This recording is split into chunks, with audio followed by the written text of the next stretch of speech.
எவளின் இடையொரு நூலகம் படித்திடவா பனிவிழும் இரவுகளாயிரம் இடைவெளி எதற்கு நமக்கு முன்னான ஒரு முறை விடுமுறை எடுத்தால்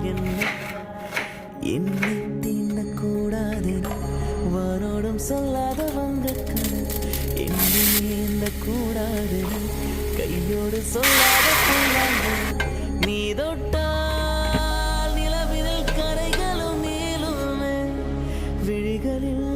வழிந்திடும் அழகு நீர்வீழ்ச்சியே எனக்கு நீ உனை தர எதற்கு ஆராய்ச்சியே